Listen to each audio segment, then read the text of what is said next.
Eric Cansemi, bonjour.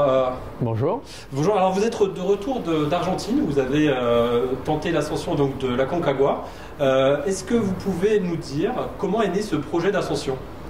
Alors, c'est un projet qui a mûri dans la tête de plusieurs, parce qu'on est donc 6 à partir. On est un petit groupe de potes de longue date, on a la passion du sport et on a fait quelques sommets ensemble d'abord chez nous. Et puis de fil en aiguille, on s'est dit allez, on va gravir les plus hauts sommets du monde et c'est parti, quoi. Donc on a créé une assoce qui est de partager le sport avec un plus grand nombre, aider les handicapés.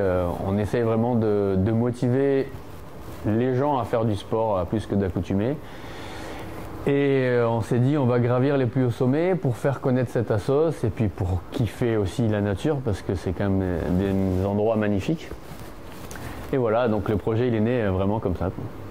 Est-ce que vous pouvez nous dire comment on se prépare à une telle ascension? Alors on se prépare toute l'année parce qu'on fait du sport toute l'année déjà. Mais après on fait des sommets en été, on monte dans les Alpes, on fait pas mal de 4000. Bon, moi j'en ai pas beaucoup à mon actif, mais il y a des gens plus chevronnés que moi dans la team.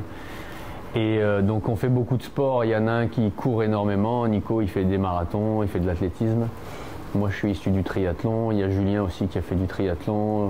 Enfin on est tous des sportifs à la base, donc on s'entraîne régulièrement toute l'année.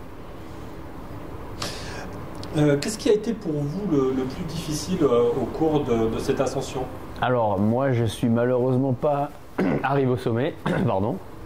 Moi j'ai souffert des mal des montagnes, j'ai été pris de migraines en redescendant de l'acclimatation à 6000. Donc j'ai passé 36 heures avec la migraine très violente, donc je me suis déshydraté parce que je bougeais plus, je buvais plus. Et j'ai eu le taux de saturation d'oxygène qui est descendu. En remontant sur 6000, en marchant, ça allait encore. À chaque fois qu'on s'arrêtait, je m'effondrais. Et là, le guide a pris la décision de me faire descendre à 5005 de l'autre côté pour me faire examiner. Et j'avais de l'eau dans les poumons, donc pour moi le plus dur c'est de ne pas avoir terminé, mais j'ai vraiment souffert de l'altitude et du manque d'oxygène. Quel sentiment vous animait quand vous êtes monté comme ça au fur et à mesure ce sommet? Alors là je vais parler personnellement parce que je suis amoureux de la Cordillère des Andes depuis que je suis petit, ça me fait rêver. Et plus on montait et plus on avait une vision d'ensemble qui était folle.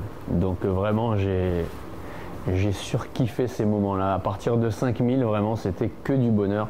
Partout autour de moi j'étais comme un enfant émerveillé. Est-ce que vous avez d'autres projets d'ascension? Vous avez évoqué l'association, la volonté de gravir les plus hauts sommets du monde. Quels sont vos prochains projets?